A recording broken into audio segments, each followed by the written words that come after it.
For over 20 years, there has been only one gold standard for Formula One car designers: Adrian Newey.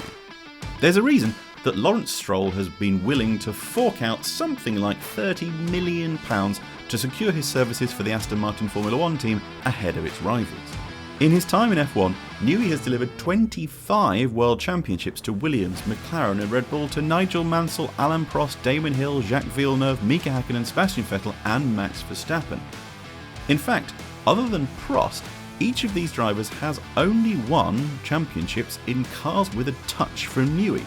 But his earliest successes weren't actually found in Formula One, which is why we begin with a fresh-faced young Newey left university with a degree in aeronautical engineering and was immediately snapped up to work for Fittipaldi in F1 under legendary designer Harvey Postlethwaite. Fun fact, Adrian Newey went to school with Jeremy Clarkson and was booted out of Repton for a prank that involved him turning up the speakers to a concert so high that they broke the school's expensive stained glass windows. You can read all about it in his autobiography. Anyway, cars. He moved from Fittipaldi to the slightly more successful and much more broadly focused March in 1981. He would design a GTP sports car, but later he switched to the team's IndyCar program. There he designed the March 85C and 86C, both of which would prove to be, as would become a theme in Newey's career, the best. How much the best? Well, no fewer than 16 teams would race the 86C in 1986 alone, including Penske, and it would clinch 14 of the 17 races that season. Bobby Rahal won the 1986 kart title in a March 86C and the Indy 500. Michael Andretti in third and Danny Sullivan in fourth were driving March 86Cs. In 1987, Team Penske ditched its own PC16 design partway through practice for the Indy 500, so it could drag its old 86Cs out of storage, and promptly handed Al Unser his fourth and final Indy 500 win.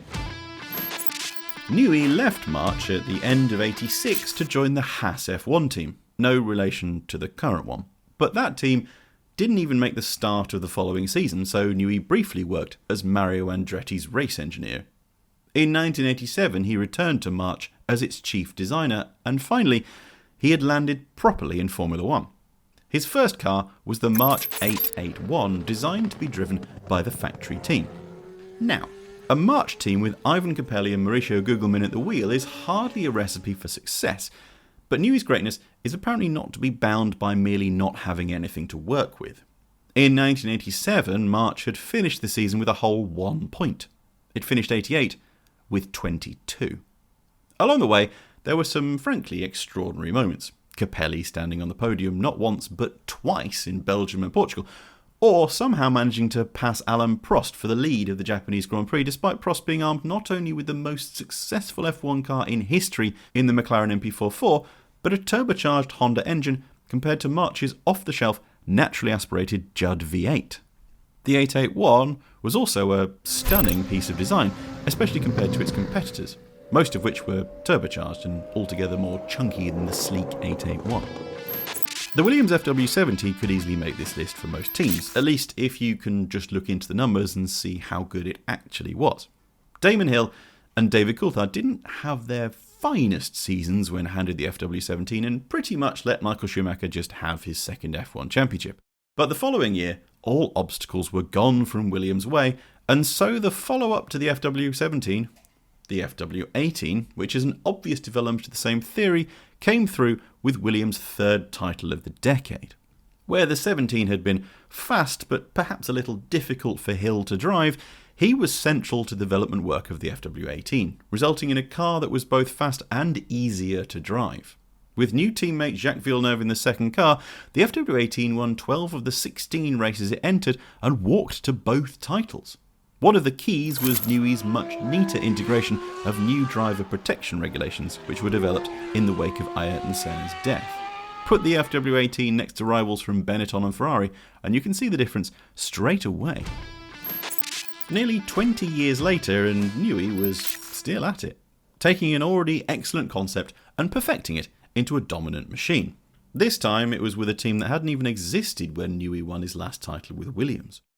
In 2009, Newey finally got it right with Red Bull, having struggled for his first few seasons. In 2010, he took the same concept to its first title, and 3 years later he and Red Bull hit their first peak. Where Nigel Mansell had achieved 9 wins in a season with a Newey-designed car, Sebastian Vettel would take 9 in a row. His 13 wins that season was an astonishing record at the time, and Red Bull won the Constructors' Crown by over 200 points. Yes, 200. And all this achieved in a car that Newey thought was perhaps underdeveloped. After a tight title race in 2012, development of the RB9 had been put on hold while the RB8 received upgrades to stay in the title hunt. Just imagine how fast it could have been. During his last few seasons at Williams, Newey grew increasingly restless. He wanted more control and responsibility, but was unable to find it with Patrick Head both in charge and one of the founders of the team. With the relationship strained, Newey left Williams for McLaren. He was too late to influence the 1997 design, so his first McLaren would be 1998's MP4 13, the car that would go on to hold the Goodwood Hill record for 20 years. When the 1998 season began, the McLarens were instantly dominant, walking to victory in Australia for the first race of the season. A season of rule changes had not diminished Newey's understanding of how to build a Formula 1 car, and while the cars were now thinner and ran on different tyres, there were some obvious similarities to his final Williams designs, including the head protection integration, side pods and a more slender nose than the MP4 12. The MP4 13 gave McLaren its first driver's crown since 1991, and, as of reading this script, the last constructor's crown the McLarens won.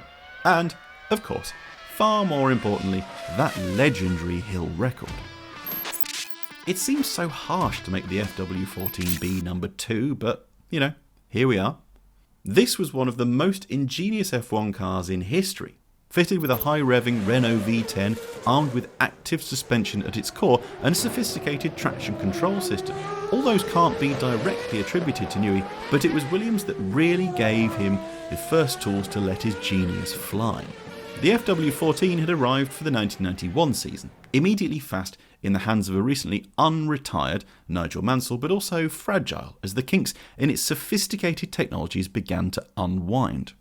An iffy start to the season meant neither Mansell nor teammate Riccardo Patrese was on course for the championship, but in the second half of the year the FW14 was the car to beat. Williams won 7 of the last 11 races. 1992 arrived, and along with it a B-spec car that would become truly famous.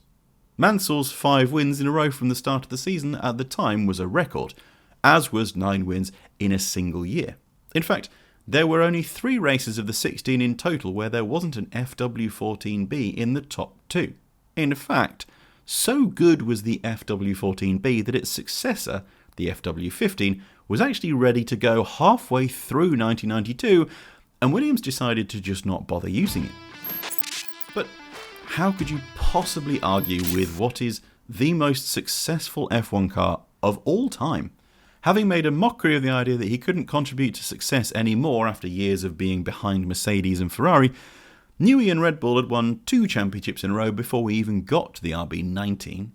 And then we did, and, well, we had never seen the like since the McLaren MP4. Where the RB18 had managed to make the F1 opposition look like a bunch of amateurs, its successor made them look like they were turning up in F2 cars.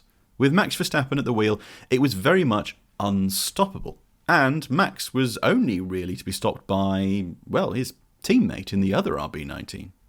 The Red Bull RB19 won all but one of the races it turned up to, qualified on pole 14 times and finished on the podium 30 times in 22 races, and broke Red Bull's own record for the most wins in a row when Verstappen and Perez took 14 consecutive victories from the start of the season. You could even add 3 F1 sprint victories to that tally if you really wanted. By this point, Newey was the chief technical officer at Red Bull and not quite as hands-on with the design as before, but the innovations still had that touch of Newey flourish, and even Red Bull, now no longer quite as enamoured with its former golden man, wouldn't dream of diminishing his input. Surely, he's the greatest designer in F1 history, and that's not even to mention the sports cars or road cars that he's designed. Those, then, are our favourite cars that Adrian Newey ever made. But what would make your list? Let us know in the comments below. And don't forget to drop a like on the video and subscribe to the channel so you see everything from Goodwood Road and Racing.